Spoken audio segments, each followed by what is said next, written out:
ಹಲಾಲ್ ವಿರುದ್ಧದ ಹೋರಾಟ ಅಂತ್ಯ ಅಲ್ಲ, ಆರಂಭ ಅನ್ನುವಂಥ ಮಾತು. ದಿಢೀರ್ನೇ ಇದು ಎದ್ದೇಳ್ತು, ದಿಢೀರ್ನೇ ವೇಗ ಪಡ್ಕೊಳ್ತು. ಕೊನೆಗೆ ಕೆಲವೊಂದು ವ್ಯಾಪಾರಿಗಳು ಮಾತಾಡಿದಂಥ ಮಾತುಗಳನ್ನು ಕೂಡ ತಾವು ಗಮನಿಸಿದ್ರಿ. ಜಟ್ಕಾಪುರ ಅಭಿಯಾನ ಇನ್ನಷ್ಟು ವಿಸ್ತರಣೆ ಆಗುತ್ತಾ? ಎಲ್ಲೋ ಕಡೆಗೆ ಈ ಬೇರೆ ಬೇರೆ ರೀತಿಯ ಪ್ಲಾನ್ಗಳನ್ನು ಕೂಡ ಹೆಣೆಯಲಾಗಿದೆ ಅನ್ನುವಂಥ ಮಾತಿದೆ. ಇದು ಹೊಸ ತೊಡಕು, ಒಂದು ಸ್ಯಾಂಪಲ್ ಅಷ್ಟೊಂದೇ.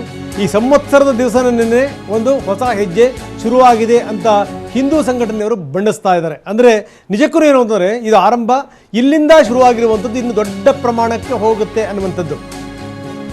ಹಲಾಲ್ ಹಾಗೇನೆ ಜಟ್ಕಾ ಸಮರ ಕಾಂಗ್ರೆಸ್ಗೆ ಇದು ಒಂದು ರೀತಿಯಾಗಿ ನುಂಗಲಾರದು ತುತ್ತಿದು. ವಿವಾದದ ಬಗ್ಗೆ ನಿಲುವು ತೋರಿಸುವುದಕ್ಕೆ ಹಿಂದೇಟು ಹಾಕ್ತಾ ಇದೆ ಕಾಂಗ್ರೆಸ್. ಇಲ್ಲಿ ಯಾಕಪ್ಪ ವಿವಾದವನ್ನ ಮೈ ಮೇಲೆ ಎಳೆದುಕೊಳ್ಳೋದು ಅಂತ ಹೇಳಿ ಸಿದ್ದರಾಮಯ್ಯ ಅದು ಒಂದು ದಾರಿ ಆದ್ರೆ ಡಿ ಕೆ ಶಿವಕುಮಾರ್ದು ಇನ್ನೊಂದು ದಾರಿ. ಹಲಾಲ್ ಜಟ್ಕಾ ಸಮರ ಕಾಂಗ್ರೆಸ್ಗೆ ದೊಡ್ಡ ಮಟ್ಟದ ಗೊಂದಲ. ಯಾವ ನಿಲುವು ತಳೆದ್ರೆ ಏನಾಗ್ಬಿಡುತ್ತೆ, ಯಾವ ನಿಲುವು ತೆಗೆದುಕೊಂಡ್ರೆ ಯಾರಿಗೆ ನೋವಾಗುತ್ತೆ, ಇವೆಲ್ಲವೂ ಕೂಡ ಕಾಂಗ್ರೆಸ್ಸಿಗೆ ದೊಡ್ಡ ಮಟ್ಟದ ಗೊಂದಲದ ವಿಚಾರ. ಯಾಕೆ ಹೇಳ್ತಾ ಇದ್ದೀವಿ ಅಂತ ಹೇಳಿದ್ರೆ, ಸಿದ್ದರಾಮಯ್ಯನವರು ಒಂದು ರೀತಿಯಾದಂಥ ನಿಲುವನ್ನ ತೆಗೆದುಕೊಂಡ್ರೆ ಡಿ ಕೆ ಶಿವಕುಮಾರ್ ಮತ್ತೊಂದು ರೀತಿಯಾದಂಥ ನಿಲುವನ್ನ ತೆಗೆದುಕೊಳ್ತಾ ಇದ್ರು. ಹೀಗಾಗಿ ಕಾಂಗ್ರೆಸ್ಸಿಗೆ ಒಂದು ಸ್ಟ್ಯಾಂಡಿಗೆ ಬರೋದಕ್ಕೆ ಸಾಧ್ಯ ಆಗಿಲ್ಲ. ಈಗಲೂ ಗೊಂದಲ ಇದೆ, ಏನು ಮಾತಾಡಿದ್ರೆ ಏನಾಗ್ಬಿಡುತ್ತೋ ಅನ್ನುವಂಥ ದೊಡ್ಡ ಮಟ್ಟದ ಗೊಂದಲ ಕಾಂಗ್ರೆಸ್ ಅನ್ನ ಕಾಡ್ತಾ ಇದೆ. ಹೀಗಾಗಿ ಅಲ್ಪಸಂಖ್ಯಾತರ ಓಲೈಕೆಯನ್ನ ಮಾಡಿದರೆ ಹಿಂದೂಗಳಿಗೆ ಸಮಸ್ಯೆ ಆಗ್ಬಿಡುತ್ತೆ, ಅಥವಾ ಹಿಂದೂಗಳ ಪರವಾಗಿ ಮಾತನಾಡಿದ್ರೆ ಅಲ್ಪಸಂಖ್ಯಾತರಿಗೆ ಸಮಸ್ಯೆ ಆಗುತ್ತೆ.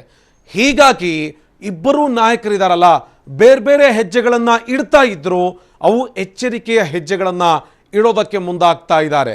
ಯಾಕೆ ಅಂತ ಹೇಳಿದ್ರೆ ಹಲಾಲ್ ವಿಚಾರದಲ್ಲಿ ನಡೆದಂತ ಅಷ್ಟು ಬೆಳವಣಿಗೆ ಇತ್ತಲ್ಲ, ಇಲ್ಲಿ ಇದನ್ನ ಗಮನಿಸ್ತಾ ಹೋದ್ರೆ ಕಾಂಗ್ರೆಸ್ಸಿನ ನಾಯಕರು ತೆಗೆದುಕೊಂಡಂತ ನಿಲುವು, ಮಾತನಾಡಿದಂತಹ ಮಾತು ಅದೆಷ್ಟರ ಮಟ್ಟಿಗೆ ಕಾಂಗ್ರೆಸ್ನ ಒಳಗಡೆ ಗೊಂದಲ ಇದೆ ಅನ್ನೋದನ್ನು ತೋರಿಸ್ತಾ ಇತ್ತು ಅನ್ನೋ ಬಗ್ಗೆ ಒಂದು ರಿಪೋರ್ಟ್ ಇದೆ, ನೋಡೋಣ ಬನ್ನಿ.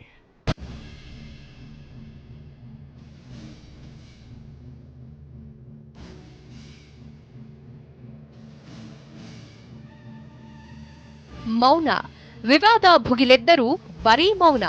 ಪ್ರಶ್ನಿಸುವವರೆಲ್ಲ ವಿವಾದಗಳ ಸುಳಿಯಲ್ಲಿ ಕರುನಾಡು ವಿಲವಿಲ ಅಂತಿದ್ರು ಕೇಳುವ ನಾಯಕರೇ ಇಲ್ಲ. ಮಾತಾಡಿದ್ರೆ ಹೋಯ್ತು, ಮುತ್ತೊಡೆದ್ರೆ ಹೋಯ್ತು ಅನ್ನೋ ಥರ ಮೌನಿ ಬಾಬಾಗಳಂತೆ ಸೊಲ್ಲಡಗಿಸಿದವರು ಜಪಿಸಿದ್ದು ಮಾತ್ರ ಸಾಫ್ಟ್ ಹಿಂದುತ್ವ. ಗಟ್ಟಿ ನಿಲುವು ತಾಳೋಕೆ ಪಟ್ಟ ಪರಿಪಾಟಲು ಒದ್ದಾಟ ಅಷ್ಟಿಷ್ಟಲ್ಲ. ದಿನ ಬೆಳಗಾದ್ರೆ ಅದೆಷ್ಟೋ ವಿವಾದಗಳು ರಾಜ್ಯ ರಾಜಕೀಯದಲ್ಲಿ ದೊಡ್ಡ ವಾಗ್ಯುದ್ಧಗಳನ್ನೇ ಸೃಷ್ಟಿ ಮಾಡಿವೆ. ಹಿಜಾಬ್, ಭಗವದ್ಗೀತೆ, ವ್ಯಾಪಾರ, ವಹಿವಾಟು, ಟಿಪ್ಪು, ಈಗ ಹಲಾಲ್ ವರ್ಸಸ್ ಜಡ್ಕಾ, ಹೀಗೆ ಒಂದಾ ಎರಡ ಈ ಎಲ್ಲಾ ವಿಚಾರಗಳು ಸಣ್ಣ ಪುಟ್ಟದಲ್ಲ, ಒಂದೇ ದಿನಕ್ಕೆ ಸದ್ದು ಮಾಡಿ ಮರೆಯಾಗಿದ್ದಲ್ಲ. ಮತ್ತೆ ಯಾವಾಗ ಕಾವು ಪಡೆದುಕೊಳ್ಳುತ್ತವೋ ಯಾರಿಗೂ ಗೊತ್ತಿಲ್ಲ. ಈ ವಿಚಾರದಲ್ಲಿ ಸರ್ಕಾರ ಒಂದು ಹಾದಿ ಹಿಡಿದ್ರೆ ವಿಪಕ್ಷ ಕಾಂಗ್ರೆಸ್ ಮಾತ್ರ ಯಾವ ಹಾದಿಯತ್ತ ಸಾಗ್ತಿದೆ ಅನ್ನೋದೇ ತರ್ಕಕ್ಕೆ ನಿಲುಕದ್ದು. ಇದಕ್ಕೆ ಸಾಕ್ಷಿಯೇ ಕಾಂಗ್ರೆಸ್ ನಾಯಕರ ಮೌನವ್ರತ.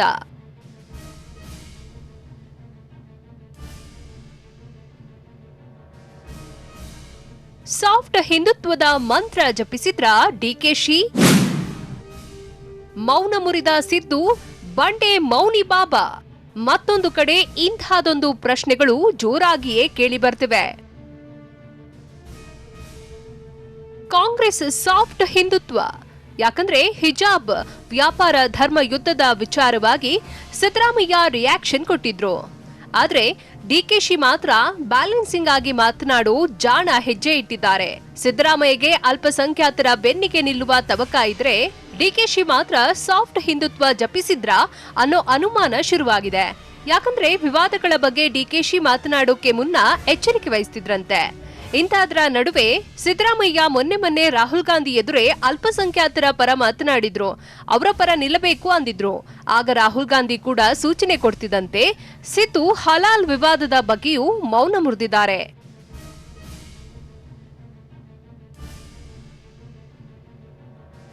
ಹಲಾಲ್ ವಿರೋಧಕ್ಕೆ ಸಿಎಂ ಇಬ್ರಾಹಿಂ ಕೆಂಡಾಮಂಡಲ. ಕೈ ನಾಯಕರ ಜಾಣ ನಡೆ ನಡುವೆ ಹಲಾಲ್ ವಿರೋಧಕ್ಕೆ ಕೆಂಡ ಉಗುಳಿದ ಪರಿಷತ್ ಸದಸ್ಯ ಸಿಎಂ ಇಬ್ರಾಹಿಂ, ಹಲಾಲ್ ಕಟ್ ವರ್ಸಸ್ ಜಡ್ಕಾ ಕಟ್ನಿಂದ ನಮಗೆ ಎಫೆಕ್ಟ್ ಆಗಲ್ಲ, ಇಲ್ಲಿ ಎಲ್ಲರೂ ಒಂದೇ ಅಂತ ಹಿಂದೂ ಸಂಘಟನೆಗಳಿಗೆ ಕೌಂಟರ್ ಕೊಟ್ರು. ಹಲಾಲ್ ಕಟ್ಟು ಜಡ್ಕಾ ಕಟ್ಟು ಇದರಿಂದ ಏನು ನಮಗೇನು ಎಫೆಕ್ಟ್ ಆಗಲಿಕ್ಕಿಲ್ಲ. ಈ ಕಟ್ ಮಾಡೋದ್ರಲ್ಲಿ ಪ್ರಾಣಿಗೆ ಯಾವ ರೀತಿ ಕಟ್ ಮಾಡಬೇಕು, ಅನಿಮಲ್ ಹಸ್ಬೆಂಡ್ರಿ ಡಾಕ್ಟ್ರಿಗೆ ಕೇಳಿ.